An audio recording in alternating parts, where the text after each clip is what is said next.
की लिस्ट तैयार हो गई है। मैं चंद एक बातें शेयर करना चाहूँगी जो कि मेरी समझ में आई हैं आज के दिन के हवाले से।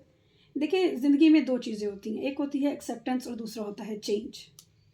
या तो आप कबूल कर लें या आप तब्दीली की तरफ चले जाएं। आपने बात की हालातों वाक़यात लाइफ में अप्स डाउन आते रहते हैं, बिल्कुल ऐसा ही है, स्ट्रांगली एग्री। अगर तो आप चीज़ों को कबूल कर लेते हैं तो फिर आप चेंज नहीं हो सकते। अगर आप तब्दीली की तरफ चले जाते हैं तो आप ग्रो कर जाते हैं। आज के दिन सबसे पहले तो मैं अपनी मदर को मुबारकबाद पेश करना चाहूँगी, उनकी स्ट्रगल जो उन्होंने हमारे लिए की। हम दो सिस्टर हैं, मेरी जो छोटी बहन है वो शेफ़ है अमेरिकन एम्बेसी में, और अभी वो एक एकेडमी में भी पढ़ा रही है, और मैं अपना तारुफ पहले दे चुकी हूँ। मेरे जब वालिद साहब की डेथ हुई तो मेरी मदर पढ़ी लिखी नहीं थी। उनके पास इस चीज़ को सेलेक्ट करना कि वो क्या करें और हमारी कफ़ालत कैसे करें, ये एक बहुत बड़ा अलमिया था जो आपने मौजू छेड़ा कि वो ख़वातीन क्या करें जिनके पास कुछ नहीं है। उस टाइम 35,000 बहुत बड़ी अमाउंट थी, ठीक है। उन्होंने किसी से 35,000 लिए और उनका ताल्लुक़ ऐसे घराने से था कि दरवाज़ा कोई खटखटाता था तो वो बाहर नहीं जाती थी लड़कियाँ, ऐसे घर से वो शादी करके आई थी। उन्होंने उस लाइफ का वो जो एक टेन्योर था उसको एक्सेप्ट किया और उन्होंने एक घर के अंदर छोटा सा दरवाज़ा खोल के छोटी सी दुकान खोल ली और टाफ़ियाँ, चिप्स ये बेचने शुरू कर दिए। मैंने अपनी अम्मी से पूछा एक दिन, ख़त्म हो गई चीज़ें, तो मैंने कहा आपने खोली क्यों हुई है दुकान? तो वो बड़ी परेशान बैठी हुई थी। कहती हैं कि ये अगर बंद हो जाएगी ना तो ग्राहक को यहाँ से गुजरने की आदत भूल जाएगी। ये खुली रहेगी तो वो मुझसे पूछ तो रहा है कि ये चीज़ है कि नहीं है, ये तो कहीं कभी ना कभी फिर भर जाएगी। तो लाइफ में जो भी काम करो लगे रहो, कंसिस्टेंसी इज रिक्वायर्ड। 18 साल उन्होंने वो दुकान चलाई जो कि उन्होंने 2025 मई में हमने बंद करवाई। उनका एक सोशल सर्कल बन गया, वो न्यूज़ सुनती थी, वो ख़वातीन से वो कम्युनिकेट करती थी, खुद जाती थी बाज़ार से सौदा लेने, और वहाँ पे फिर उन्होंने कहा कि आप पहली खातून हैं गांव की जो कि ये काम कर रही हैं, तो आपके बच्चे, मैं सबसे बड़ी हूँ, मेरे भाई बहुत छोटे थे, ट्विंस थे, तो उन्होंने कहा कि आप ना सामान उठाएं, हम भिजवा देंगे।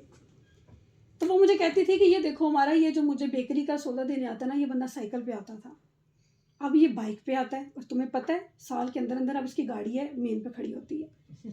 तो उन्होंने ये हमें सिखाया कि ये जो तुम लोग को अभी दुकान नज़र आ रही है ना, ये दुकान नहीं रहेगी, आहिस्ता आहिस्ता उसमें इतनी चीज़ें बन गई, इतना सुपर स्टोर बन गया कि मोहल्ले वाले आगे के नहीं आप बंद ना करें साजदा दुकान। तो मेरी वालदा ने दो चीज़ें हमें सिखाई कि इमोशनली किसी पे डिपेंड होना, फाइनेंशियली किसी पे डिपेंड होना, ये तुम लोगों ने काम नहीं करना। एक्सक्यूज नहीं ना उन्होंने बनाया। गाड़ी चाहिए तो किसी हस्बैंड का वेट ना करो कि रिश्ता अच्छा होगा तो उसके पास गाड़ी हो, खुद खरीद लो, ठीक है। आज तक मेरा रिकॉर्ड है, मेरी वालदा मेरे साथ किसी एग्ज़ाम में नहीं गई, मैंने आज तक उन्हें वेट नहीं करवाया 2-2 3-3 घंटे कहीं बिठा के। उन्होंने कहा खुद ट्रैवल करो, खुद किराए दो, खुद शैम्पू खरीदो, अपने हिसाब किताब खुद करो। जब हमने कमाना शुरू किया उन्होंने हमसे पैसे नहीं लिए, दिल करता है तो दो, नहीं करता तो खुद मैनेज करो, और सिर्फ ये सोचो कि अगर तुम मर्द हो तो क्या तुम 2 बच्चों की कफ़ालत कर सकती हो, तुम घर बना सकती हो, तुम गाड़ी ले सकती हो।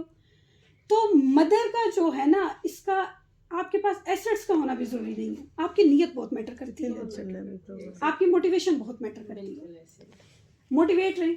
अब मेरी बहन है वो भी सेटल हो गई है, मैं भी हाँ, उन्होंने फिर एक ख्वाहिश की कि मेरे बच्चे जो चाहेंगे वो करेंगे। मेरे 2 भाई उन्होंने म्यूज़िक पढ़ा, म्यूज़िकोलॉजी म्यूज़िक पढ़ा, मेरी बहन शेफ़ बन गई, उसको खाने पकाने का शौक़ था, मैं सोशली और एडमिनिस्ट्रेशन में चली गई। तो आज वो एग्जाम्पल की तरह आती हैं। तो आज अम्मी मुझे पूछ रही थी कहाँ जा रही हो, मैंने कहा आपका दिन मनाने जा रही हूँ। आज क्या दिन है, मैंने कहा आज ख़वातीन का दिन है, तो मैं अक्सर उनकी पोस्ट भी लगाती हूँ। तो आज हमारे घर में ना सिंगिंग वाले आए हुए थे, तो मैंने पूछा मैं आपको क्या महसूस हो रहा है आज के दिन? तो कहती है मुझे बहुत ज़्यादा मतलब बहुत अच्छा महसूस हो रहा है, और मैं वो याद कर रही हूँ टाइम कि जब तुम लोग छोटे छोटे थे। तो जर्नी जो है ना, ये एक्सेप्टेंस और चेंज से है, और मोटिवेशन से है। जहाँ तक एजुकेशन की बात है, मैं समझती हूँ कि बहुत हर कोई पढ़ा लिखा भी पढ़ा लिखा नहीं है। अभी फ्यूचर में भी रेलेवेंसी नहीं रहेगी एजुकेशन की इतनी ज़्यादा। आपकी पर्सनल ग्रूमिंग और पर्सनल डेवलपमेंट अगर एग्जिस्ट नहीं करती तो आप इस दुनिया में एजुकेशन में भी तो स्किल ही होती है। बहुत से लोग एजुकेटेड होते हैं लेकिन स्किल्ड नहीं होते। हमारे एक्चुअली जो आप हमारा आर यू डन? जी आप करें। ओके।